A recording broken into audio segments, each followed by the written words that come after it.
Hello everyone, let's continue with the in vocab. The first word is mate. देखिए, mate का मतलब होता है मित्र या साथी या सहकार्यकर्ता, उसे मेट कहा जाता है. यानी कि अ फ्रेंड और somebody you live, work और do an activity with. तो इसका सिनोनिम क्या हो जाएगा? कंपेनियन. एंटोनिम क्या हो जाएगा? फो. आप इसे अपने सेंटेंस में यूज कर सकते हैं. अगर आपको बोलना हो कि मेरा पुराना फ्रेंड है, तो आप ऐसे बोलेंगे he is an old mate of mine. Next one is former. Former का मतलब होता है पूर्व काल का या अतीत कालीन, जिसे आप लोग है ना एक्स कहते हैं, उसे कहा जाता है फॉर्मर. यानी कि refers to something that came at an earlier time और बिफोर समथिंग एल्स. इसका सिनोनिम क्या हो जाएगा? प्रीसीडिंग. एंटोनिम क्या हो जाएगा? लैटर. आप इसे अपने सेंटेंस में यूज कर सकते हैं. देखिए क्या लिखा है यहाँ पे. If there is a choice between using fresh vegetables and can foods, always choose the former. यानी कि अगर आपको चॉइस मिलता है फ्रेश वेजिटेबल्स खाने यानी कि ताजी सब्जियां खाने हैं, तो कैंड फूड खाना है, तो हमेशा आपको फ्रेश वेजिटेबल्स ही चूज करना चाहिए. द नेक्स्ट वन इज फ्रे. फ्रे का मतलब होता है the fray is an exciting और चैलेंजिंग एक्टिविटी, सिचुएशन और argument that you are involve in. यानी कि झगड़ा, उसे फ्रे कहा जाता है. तो इसका सिनोनिम क्या हो जाएगा? क्लैश. एंटोनिम क्या हो जाएगा? Truce. The next one is front runner. Front runner का मतलब होता है the person, idea or product that seems most likely to succeed. यानी कि ना अग्रगामी, उसे फ्रंट रनर कहा जाता है. तो इसका सिनोनिम क्या हो जाएगा? probable winner. आप इसे अपने सेंटेंस में यूज कर सकते हैं. Gary is the front runner on the game show since he is in first place with 90 points. The next one is myriad. myriad का मतलब होता है कोई चीज अगर बहुत बड़ी संख्या में हो या अनगिनत हो ना, तो उसे myriad कहा जाता है. यानी कि very large number of something. तो इसका सिनोनिम क्या हो जाएगा? इनन्यूमरेबल. एंटोनिम क्या हो जाएगा? काउंटेबल. आप इसे अपने सेंटेंस में यूज कर सकते हैं. Designs are available in a myriad of colours. यानी कि बहुत सारे डिजाइन अवेलेबल है अलग अलग कलर्स में. The next one is revert. देखिए, बहुत सारे लोगों ने कंफ्यूजन होता है. रिवर्ट का मतलब होता है रिप्लाई करना. रिवर्ट का मतलब बिल्कुल भी रिप्लाई करना नहीं होता है. रिवर्ट का मतलब होता है पुराने स्टेट में या पुराने एक्टिविटी में ना वापस आ जाना. यानी return to a former state और एक्टिविटी, उसे रिवर्ट कहा जाता है. यानी कि पूर्व दशा या क्रिया में लौट आना. तो इसका सिनोनिम क्या हो जाएगा? रिटर्न. एंटोनिम क्या हो जाएगा? डेवलप. आप इसे अपने सेंटेंस में यूज कर सकते हैं. Try not to revert to your old eating habits. The next one is unprecedented. देखिए, कोई चीज जो आज तक ना हुआ ही नहीं होना, यानी कि जो पहले घटित नहीं हुआ या जिसका अस्तित्व नहीं रहा ना, उसे कहा जाता है अनप्रेसिडेंटेड. यानी कि नेवर हैविंग हैपेंड और एग्जिस्टेड बिफोर. तो इसका सिनोनिम क्या हो जाएगा? नॉवल. यानी कि कोई चीज नया. इसका एंटोनिम क्या हो जाएगा? फेमिलियर. आप इसे अपने सेंटेंस में यूज कर सकते हैं. The scheme has been hailed as an unprecedented success. The next one is paucity. देखिए, paucity का मतलब होता है जब किसी चीज की ना कमी हो जाती है ना, तो उसे paucity कहा जाता है. यानी कि less than enough of something or too little. यानी कि संख्या या गुणवत्ता पर्याप्त से कम, थोड़ा, कुछ, कम, उसे ही paucity कहा जाता है. तो इसका सिनोनिम क्या हो जाएगा? dearth. यानी कि scarcity.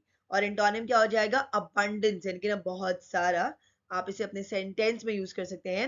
Everyone wanted to know how the mayor planned on dealing with the city's paucity of funds. The next one is charismatic. देखिए, charismatic का मतलब होता है कोई पर्सन अगर आकर्षक है ना, तो उसे charismatic कहा जाता है.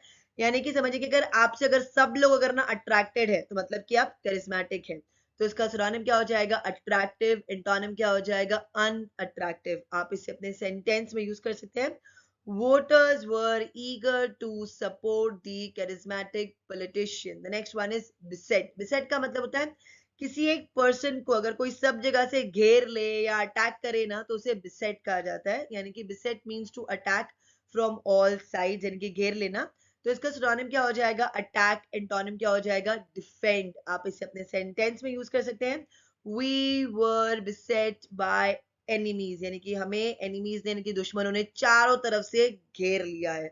Next one, polarise. देखिए, पोलराइज का मतलब होता है to polarise is to divide. समझिए कि अगर एक ग्रुप है, उसी ग्रुप में ना अगर कुछ लोगों का मत अलग है, कुछ लोगों का मत अलग है, यानी कि उन लोग अगर दो समूह में बढ़ जाते हुए डिफरेंट व्यू, डिफरेंट ओपिनियन, उसे ही पोलराइज कहा जाता है. यानी कि व्यक्तियों को पूर्णतः विपरीत विचार वाले दो समूह में बांट देना. तो इसका सिनोनिम क्या हो जाएगा? सेगमेंटेशन. एंटोनिम क्या हो जाएगा? यूनियन.